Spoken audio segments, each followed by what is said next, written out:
সামাজিক নীতি নামানি গাঁৱত প্ৰৱেশ কৰিলে ভুগিব লাগিব চৰম শাস্তি। এই পূজাৰ সময়ত জোতা চেণ্ডেল লং পেণ্ট পৰিধান আনকি গাড়ী মটৰো নিষিদ্ধ।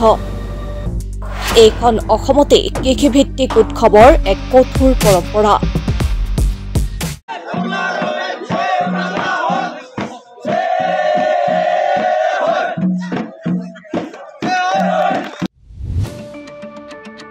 বসন্তৰ আগমনৰ লগে লগে যেন এক উখল মাখল পৰিৱেশৰ সৃষ্টি হয় মধ্য অসমত।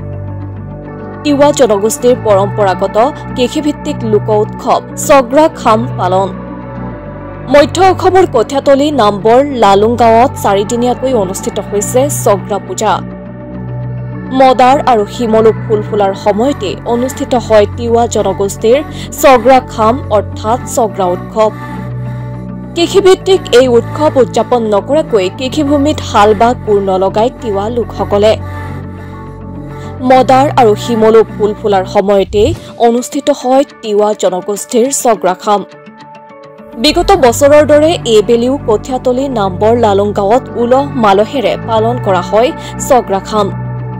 বুধবাৰৰ পৰা অনুষ্ঠিত হোৱা এই ছগ্ৰা পূজা আজিৰ অন্তিমটো দিন।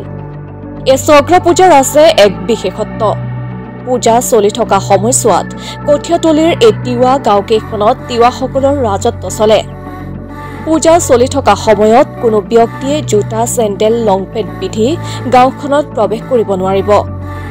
তদুপৰি গাড়ী মটৰ চাইকেল আদিও নিষিদ্ধ কৰিছে পূজাৰ সময়ছোৱাত। লক্ষণীয়ভাৱে সামাজিক নীতি নিয়ম নামানি যদি কোনো লোকে গাঁওখনত প্ৰৱেশ কৰে তেনেহলে সন্মুখীন হ'ব লাগিব চৰম শাস্তিৰ।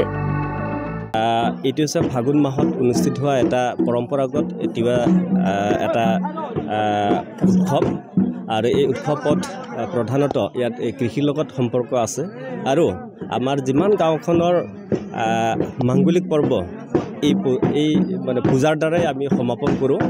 আৰু এই পূজাৰ আগে আগে প্ৰতিটো বংশৰ আমাৰ 13টা কুল আছে।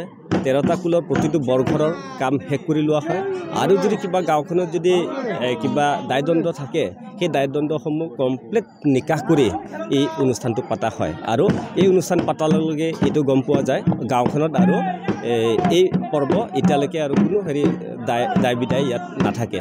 আহি গৈ খুব আনন্দিত তিৱা জনগোষ্ঠীৰ সংস্কৃতি যাতে এতিয়াও ধৰি ৰাখিব পাৰিছে এই বিজ্ঞান প্ৰযুক্তিৰ দিনতো যে আমাৰ নিজৰ পৰম্পৰা সংস্কৃতিক ধাৰাবাহিকভাৱে এই অঞ্চলত প্ৰচলিত হৈ ৰাখিবলৈ যে সক্ষম হৈছে, মই প্ৰতিজন কঠীয়াতলীবাসীৰ ডেকা গাভৰু বয়োজ্যেষ্ঠ বোৱাৰী জীয়াৰী ছাত্ৰ বন্ধুসকলকো মই অনুৰোধ কৰিছোঁ যাতে ভৱিষ্যতলৈকে এই ছগ্ৰা খাম প্ৰতি বছৰে যাতে পাতি থাকে। চেণ্ডেল জোতা পিন্ধিলে কিবা পিন্ধিলে আমি এইটো দায়িত্বটো বুজিব লাগিব। ধান খুন্দে কি কাপোৰ চাপোৰ ধুব নোৱাৰে, সেইকাৰণে আমাৰ ৰাইজে কিবা দিছে আৰু এইটো তাকে আৰু আমি ডিউটিটো পালন কৰিম। ইয়াতে জোতা চেণ্ডেলটো bureau report my news any.